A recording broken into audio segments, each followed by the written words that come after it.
আজকে আমরা যে আমাদের ৬০তম বর্ষ যে পুজোর আমরা সামনে নিয়ে এসেছি, তা আমরা সমাজ সারা ইসলামপুর সবাইকে আমরা জানাতে চাইছি যে আমাদের পুজোর পরিস্থিতিটা কোন পর্যায়ে আছে।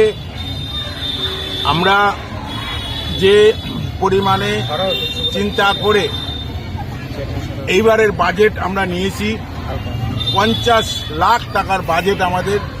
আমার মনে হয় উত্তরবঙ্গে একটা বড় বাজেটের পুজো, এই পুজো করতে যে আমরা লটারি করেছি তাতেও আমরা মোটামুটি সাকসেস হয়ে গেছি। এরপরেও যে অর্থ প্রচুর প্রয়োজন, আমরা লাইটিংয়ে একটা চমক এবার রেখেছি, আমরা প্যান্ডেল চমক রেখেছি, ঠাকুর যে আমরা করেছি অনেক বড় এবং বাংলাদেশ দেশি কায়দায় যে প্রতিমা আমরা দিয়েছি করতে, খুব আশা করি খুব সুন্দর এবং ভালো তৈরি হবে। আমরা এই জন্য উত্তর দিনাজপুর সহ পুরা সকল স্তরের মানুষের প্রতি আমাদের আবেদন থাকবে, আমরা সকল বাড়ি সকল জায়গায় এখনো পৌঁছাতে পারিনি, আমরা সেই জন্যই চাইছি, আমরা কিউআর কোড তৈরি করেছি, যে যেইভাবে পারে 1 টাকা থেকে 1000 টাকা, তার চাইতেও যদি কেউ মনে হয় কিছু দেবে আমাদের, তা সেইভাবে আর্থিক সহযোগিতা আমাদের তারা করতে পারে। আমরা সকলের সহযোগিতা নিয়ে আমরা কিন্তু এই পুজো করছি। এই পুজো কিন্তু শুধু দেশবন্ধু পাড়া তা নয়, সারা ইসলামপুর সারা উত্তরবঙ্গের জন্য এই পূজা। সবাই আসবে, সবাই দেখবে, সবাই আনন্দ ফুর্তি করবে। আমরা বারবার একটাই কথা যেটা আবার উল্লেখ করছি, সেটা হলো আর্থিকভাবে যদি কেউ সকলে সহযোগিতা করতে চায়, আমার 1 টাকা থেকে 1000 টাকা যে যেভাবে পারে আমাদের সহযোগিতাটা করুক, সবাইকে আমরা সেইটা যাচ্ছি। এছাড়াও আমরা যে ক্লাবে শুধু পুজোই করি তা নয়, আমরা কিন্তু সামাজিকভাবে প্রচুর কাজ করে থাকি। বিগত দিনেও আমরা ব্লাড ডোনেশন ক্যাম্প আমরা করেছি, এবারও আমরা ব্লাড ডোনেশন ক্যাম্প করব। আমরা বিগত দিনে মহরমের যে উৎসব হয় তার সঙ্গে আমরা সহযোগিতা করেছি। এবার আমরা সামনে যে 22 তারিখ, আগামী যে 22 তারিখ আসছে, আমরা একটা বিশাল বড় পরিমাণে বস্ত্র বিতরণ, শাড়ি বিতরণ করব ক্লাবের পক্ষ থেকে। আপনারা থাকবেন, সহযোগিতা করবেন, দেখবেন। আর আমরা যে ঘটনা, যেই সমস্ত ঘটনাগুলো আমি এই মুহূর্তে তুলে ধরলাম, এটাই আমাদের আগে পরিকল্পনা। সেই পরিকল্পনাগুলো জানানোর জন্যই আমি আজকে সকলকে ডেকেছি। ধন্যবাদ সকল যারা এসছেন। আরেকটা বিষয় যেটা জিজ্ঞেস করবো, যে সেটা হচ্ছে, এ তো বললেন আপনারা যে একটা 50 লক্ষেরও বেশি টাকার বাজেট, আলোকসজ্জা রয়েছে, প্যান্ডেল রয়েছে রাম মন্দিরের আদলে, এবং আপনার আলোকসজ্জাতেও চমক দিচ্ছেন, সামাজিক কাজকর্ম রয়েছে। তো আপনারা তো এর আগে একটা ডোনেশন কুপন করেছেন, সেটা আপনারা বলছেন সাকসেসফুল, তারপরেও আপনারা মানুষের কাছে আবদার করছেন কেন, কি কারণে? দেখুন, ডোনেশন কুপন করেছি, সবাই আপনারা দেখেছেন, 50,000 টিকিট। 50,000 টিকিটে আমরা যে প্রাইজগুলো দিয়েছি স্ট্যান্ডার্ড, আমরা ওই ছোটোখাটো প্রাইজ দিয়ে করি না, আমরা পয়সাও নিয়েছি, মানুষকে জিনিসও দিয়েছি। এবার সম্পূর্ণ টাকা তো ওইখান থেকে উঠে আসে না, আর আর্থিক 50,000 টাকা তো ওইখান থেকে উঠে আসবে না, 50 লাখ টাকা উঠে আসবে না। যে আর বাকি টাকাটা আমরা কোথায় পাবো? আমরা কোথার থেকে নিচ্ছি? অ্যাড থেকে নিচ্ছি। অ্যাডে আমরা সহযোগিতা করার জন্য সবার কাছে, কিন্তু সব জায়গায় আমরা পৌঁছতে পারছি না, সেখান থেকে কিছু কালেকশন হবে। এখন অবধি যা আমাদের আছে, আমরা কোনো পাড়ায় কালেকশন করি না, আমরা কোথাও বাইরে যে কালেকশন করি না, অ্যাড ফ্যাড এই দিয়েই আনি। পাড়ায় টুকটাক আমরা কালেকশন করি, সেরকম কিছু হয় না। এই জন্যে আমাদের টাকা পয়সার দরকার। এত বড় বাজেটের পুজো, আপনারা সবাই জানেন কত কি লাগতে পারে। এই বিষয়টা হচ্ছে গিয়ে যে আজকে আপনি যখন ক্লাবের তরফে এই একটা আবেদন জানাচ্ছেন, এটা স্বাভাবিকভাবেই এই প্রশ্নটা উঠে আসে যে তাহলে এত বড় একটা বিগ বাজেটের পুজো, যেখানটায় এই পুজো, আপনাদের পুজো ইতিমধ্যেই যে উত্তরবঙ্গের একটা সেরা পুজোগুলোর মধ্যে একটা পুজো রয়েছে, এ বিষয়ে কোনো সন্দেহ নেই। কিন্তু তারপরেও আজকে যেখানটায় আপনি মানুষের কাছে এই আবেদনটা করছেন, তো তার মানে অর্থ কি এটা দাঁড়ায় যে আজকে আপনারা মনে করছেন যে এত বিগ বাজেটের একটা পুজো ইসলামপুরের মতো জায়গায় এটা করা একটা যথেষ্টই একটা টাস্ক হয়ে দাঁড়াচ্ছে আপনাদের কাছে? এটা এই বিষয়টাই কি আপনি বলতে চাইছেন ইসলামপুরের জনগণের কাছে? কি বলবেন? শুধু এটা নয়, দেখুন একটা কিছু নামতে গেলে, বড় কিছু নামতে গেলে সবাই হিসাব করেই নামে, আমরাও সেই হিসাবটা করেই নেমেছি। আমরা কিছু জায়গা মতো পৌঁছায় মোটামুটি কিছু, তবু আমরা সকলকে তো চাইবো সহযোগিতা, না সহযোগিতা না চাওয়ার কিছু নেই, সকলের সহযোগিতাই কাজটা হচ্ছে। দেশবন্ধু বাড়া আদর্শের সঙ্গে শুধু সদস্যরা এই কাজটা করছে না, ইসলামপুর মহকুমার প্রত্যেকটা লোকের সহযোগিতা আছে বলেই, আবার বলছি যারা 2-4 জন বাকি আছে হয়তো দেয়নি বা দিবে, মনের ইচ্ছা আছে দেওয়ার, সেই জন্যই আজকে যে প্রেস মিট মূলত ডাকা হয়েছে এটা হচ্ছে মেন আমরা যে ইসলামপুরে আদর্শ সংঘ যে একটা বড় বাজেটের পুজো করে গোটা ইসলামপুরবাসী সেটা জানে, আপামো ইসলামপুরবাসী জানে। আর আমাদের এত বড় পুজো আমরা করি ইসলামপুরবাসীর সবার সহযোগিতা, ইসলামপুরবাসীর সহযোগিতা, প্রশাসনের সহযোগিতা, সব কিছু সহযোগিতা পাই বলেই আমরা এই পুজোটা করতে পারি। তো আজকে মূল এইখানে যে কিউআর কোড নিয়ে যে বলছে চাঁদা চাওয়া হচ্ছে, এরকম কোনো ব্যাপার নেই। ব্যাপারটা হচ্ছে যে আমরা আমার জনসাধারণের সুবিধার জন্য এবং আমাদের ক্লাবের সুবিধার জন্য আমরা এবার একটা কিউআর কোড একটা লঞ্চ করেছি, যেটা আমরা সোশ্যাল মিডিয়ায় ইজিলি সবার ঘরে ঘরে পৌঁছে যাবে। আর আমাদের চাঁদা কাটারও ব্যাপার নেই এবার আমরা কারো কাছে, কারণ এত বড় পুজো করছি আমরা এদিকে সবাই ব্যস্ত, চাঁদা কাটার কোনো ব্যাপার নেই। ওই সোশ্যাল মিডিয়ায় কিউআর কোড যখন যাবে, কারো যদি মনে হয় যে না এত বড় পুজো হচ্ছে সেখানে আমার কোনো কারো না কারো তো কোনো কিছু চাঁদা থাকে, কারো যদি মনে হয় যে আমার কিছু কন্ট্রিবিউট করার ব্যাপার আছে, সে ঘরে বসে ইজিলি ওখানে কন্ট্রিবিউট করতে পারবে, এটাই মূলত কারণ। একটা বিষয় আপনাকে অবগত করি যে আমরা খবর সম্প্রচার করতে গিয়েও কিন্তু বিভিন্ন সময় এটা দেখেছিলাম। আপনারা এর আগে যখন কেদারনাথ মন্দিরের ইসে করেছিলেন, সেই সময় কিন্তু মানুষের আস্থা তারা কিন্তু আপনাদের এই পুজো মণ্ডপটাকেই কেদারনাথ মন্দির মনে করে তারা সেখানটায় যে দান, তাদের যে আস্থা অর্জিত যে দান, সেই দান কিন্তু তারা এখানটায় দিতে চেয়েছিলেন, ঠিক আছে?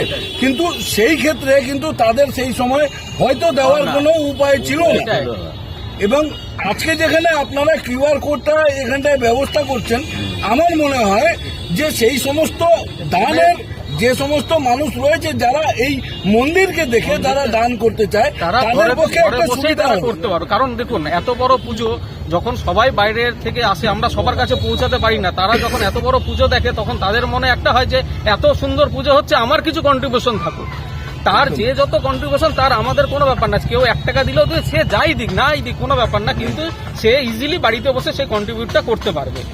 আর আরেকটা ব্যাপার আমরা এখানে বলছি, আমরা এখানে যে রাম মন্দির করছি তার একটাই কারণ হচ্ছে যে এর আগে আমরা কেদারনাথ করেছিলাম, বহু লোকের ইচ্ছা থাকে কেদারনাথ একবার যাবে, কিন্তু সবাই যেতে উঠতে পারে না। তো তারা যাতে ওরকম একটা ফিলিংস পায় এখানে, তার জন্য কিছু লোক তো এসে বলেই দিয়েছে মনে হচ্ছে কেদারনাথে আছি। সেরকমই এবার রাম মন্দির তৈরি করা হচ্ছে। রাম মন্দিরে সবার যাওয়ার একটা আশা আছে এবং থাকবে। কিছু জন গেছে, অনেকে যেতে পারেনি, যারা যাবে এবার বয়স্ক লোক যারা যেতে পারবে না তারা এখান থেকে যাতে রাম মন্দিরটা অনুভব করতে পারে, সেটাই আশা রেখে আমরা এখানে রাম মন্দিরে নেমেছি। শেষ প্রশ্ন আপনাকে, যেটা যে কোচবিহার থেকে শুরু করে একদম বলা চলে রায়গঞ্জ বা একদম বিহার সংলগ্ন পূর্ণিয়া পর্যন্ত আপনাদের পুজো দেখতে আসে। গত বছর কেদারনাথের যে এখানে মানুষের ঢল সেটাই প্রমাণ করেছিল। এবছরও কি আপনারা এক্সপেক্ট করছেন সেই মানুষগুলো অবশ্যই তারা গত বছর পাটনা থেকে লোক এসেছিল গত বছর এই পুজো দেখতে। তারা বলেছে এত বড় পুজো হয়, আমরা ওখান থেকে আমরা সোশ্যাল মিডিয়ায় দেখে এসেছি। ওই জন্য এবারও আশা করছি ওরকমই হবে, কারণ পুজোটা তো তাদের কন্ট্রিবিউশন আমরা ওইভাবে যাচ্ছি। তারা কিছু লোক এসে বলে গেছে যে দাদা আমরা এত সুন্দর পুজো করেছেন, আমরা টাকাটা কোথায় দিব, আমরা কিছু কন্ট্রিবিউট করতে চাই, তারা বলে গেছে। কিন্তু আমরা সেই সময় আমাদের ভলেন্টিয়ার এত ব্যস্ত থাকে আমরা কেউ নিতে পারি না। ওই জন্য আমরা এবার একটা কিউআর কোড চালু করেছি, যেটা সোশ্যাল মিডিয়ায় ঘুরবে। যার মনে হবে সে কন্ট্রিবিউট করবে, যার মনে হবে না সে করবে না, কোনো এখানে ব্যাপার নেই, কারণ আমরা সবার কাছে পৌঁছাতে পারি না, এর জন্য এটা করা। ধন্যবাদ। কি বলবেন আপনারা এই বিষয়ে আজকে? না, আমাদের সত্যি করেই এত বড় বাজেটের পুজোতে আমাদের তো একটু পয়সার প্রবলেম হচ্ছেই। যদি কিছু হেল্প হয় তাহলে পরে আমাদের খুব উপকার হয়। আমি এই বলেই শেষ করছি। হ্যাঁ, তো এই বিষয়ে আজকে যেটা উদ্যোগ আপনারা নিয়েছেন, মানুষ তার দানের মধ্যে দিয়ে তার যে নিজের অভিব্যক্তি সেটা এখানটায় তারা করতে পারবে, সেই বিষয়টা এই যে একটা উদ্যোগ আপনারা নিয়েছেন খুবই ভালো উদ্যোগ। কি বলবেন এই বিষয়টা? একটা হচ্ছে মানুষের সহযোগিতা ছাড়া তো এত বড় পূজা বা এটা করা সম্ভব না, এবং অনেকেই সহযোগিতা করতে হবে। অনেকে আছে কি ইসলামপুরের বাইরেও আছে, যারা দূরেও আছে, হয়তো বিদেশেও আছে, এবং আমাদের খুব পরিচিত লোক আছে যারা সবসময় আসতে পারে না, তারা দেখে, তারাও সহযোগিতা করতে চায়। তো এই সহযোগিতাটা করার জন্যই আমরা এমন একটা ব্যবস্থা রেখেছি যাতে সবাই সহযোগিতা করতে পারে আমাদেরকে। আর সহযোগিতার তো আমাদের অবশ্যই প্রয়োজন, কারণ আমরা এত বড় একটা পুজো নিয়েছি, ইসলামপুরের বুকে 50 লাখের পূজা। এটা মানুষও একটু অবাকই হচ্ছে যে ইসলামপুরের বুকে 50 লাখের পূজা, কিন্তু 50 লাখ পূজা খালি করলে তো হবে না, টাকাটাও আমাকে তুলতে হবে। দেবাংশুদা, যে বিষয়টা জিজ্ঞেস করবো, বিগত এখন তো আপনারা মুক্ত হস্তে দানের কথা বলছেন, সেটা না হয় কিউআর কোডের মারফতে আপনারা হচ্ছে বাংলা সীমাঞ্চলের মানুষ করলো, কিন্তু আপনাদের একটা বিকল্প ব্যবস্থাপনা প্রতি বছর থাকে যে আপনারা অ্যাড, তারপরে ফ্লেক্স, ব্যানার ইত্যাদি দিয়ে আপনারা হচ্ছে কিছু হচ্ছে সাহায্যের আহ্বান জানান মানুষের কাছে, এবং কিছু ছোটখাটো দোকান বসরা সেগুলো লাগে। তো আপনারা তাদের জন্য কি বার্তা দিতে চাইবেন, এবার কি পরিকল্পনা থাকছে আপনাদের? না, 100 বার আমরা প্রতি বছরই বিগ বাজেটের পূজা করে থাকি। ইসলামপুরের সেরা পূজা আমরা করে থাকি প্রতি বছরই, এবং ব্যাপারটা হচ্ছে যে সকলেই সহযোগিতা করে। এবার তাদের প্রত্যেকেই বলবো যে যেভাবে সহযোগিতা করছেন তার থেকে আরেকটু সহযোগিতা করার চেষ্টা করবেন, একটু বেশি করে। কারণ হচ্ছে যে আমরা এবার ব্যাপারটা কি হচ্ছে, কারোর কাছে আমরা চাঁদা হয়তো পৌঁছাতে পারবো না, কারণ আমরা এত কাজে ব্যস্ত যে কেউ আমরা লোকের কাছে পৌঁছাতে পারবো। হয়তো অনেকে আমাকে সাহায্য করতে চায়, তো সেই জন্যই কিউআর কোড করা। আর যারা দোকান, আমরা অ্যাড থেকে নিই, অ্যাডের যারা দোকানদার আছেন বা যাদের কোনো সংস্থা আছে তাদেরকে আমাদের রিকোয়েস্ট করব, আপনারা আমাদেরকে অ্যাডে যতটা পারেন আমাদেরকে অ্যাড দিয়ে আমাদেরকে সহযোগিতা করবেন, কারণ আপনার এই ক্ষুদ্র সহযোগিতা আমাদের একটা বড় প্রচেষ্টাকে আমাদের সফল করবে। যারা ফ্লেক্স, ব্যানার বা স্টল লাগাতে যায় তাদের জন্য কি ব্যবস্থাপনা থাকবে? সেক্ষেত্রে কি আপনাদের সঙ্গে এসে যোগাযোগ করবে? হ্যাঁ, আপনারা ম্যান টু ম্যান হচ্ছে আপনারা হচ্ছে পার্সোনালি গিয়ে মিট করবেন? না, আপনারা পার্সোনালি যে আমরা আমাদের যতটুকু পরিচিতি আছে আমরা যাই, এবং অনেকে ফোন করলে যদি আমাদের সম্ভব হয় আমরা সেখানে পৌঁছই, এবং কেউ যদি ফোনের মাধ্যমেও যদি যোগাযোগ করে আমরা অবশ্যই তাদের সাথে যোগাযোগ করবো অ্যাডের ব্যাপারে। তো প্রত্যেকের সহযোগিতা আমাদের দরকার। আমি একটা শেষ প্রশ্ন একটুখানি সাধনদাকে করতে চাইবো। সাধনদা, আপনাকে আমি বলছি, বিষয়টা হচ্ছে গিয়ে যে ইসলামপুরে এই দুর্গা পূজা বা দুর্গোৎসবকে কেন্দ্র করে যত মানে লটারির যে আয়োজন করা হয় তার মধ্যে আপনারা এবছর একটা ইতিহাস সৃষ্টি করেছেন প্রথম থেকেই। হ্যাঁ, আমি আলাদা করে আর অন্য কোনো পার্টে যাচ্ছি না যে আপনাদেরকে দেখে কারা কি করলো কি না করলো সেগুলো বিষয়ে যাচ্ছি না, কিন্তু আপনারা এবছর একটা আমাদের মনে হয়েছে, মানে বিশেষত আমার মনে হয়েছে যে আপনারা একটা ইতিহাস সৃষ্টি করেছেন। তার কারণ ইসলামপুরের বুকে এত সংখ্যক লটারি টিকিট বিক্রি করে এতগুলো প্রাইজ দিয়ে 3-3টে গাড়ি আপনারা উপহার দিয়েছেন, 4 চাকা, নট এ সিঙ্গেল জোক, একদম পরিষ্কার ভাষায় যেটা বলা যায়, 2 চাকা নয় 4 চাকা আপনারা 3-3টে দিয়েছেন। এই যে একটা আপনাদের যে এই যে প্ল্যানিং, এই যে এতখানি কিসে, এবং প্রত্যেককে আপনারা ইতিমধ্যে আমার কাছে যে খবর রয়েছে প্রত্যেকে পুরস্কার পেয়ে গিয়েছে। আপনারা মানে আপনাদের লটারি খেলার মাধ্যমে যারা পুরস্কৃত হয়েছে তারা পুরস্কার পেয়ে গিয়েছে।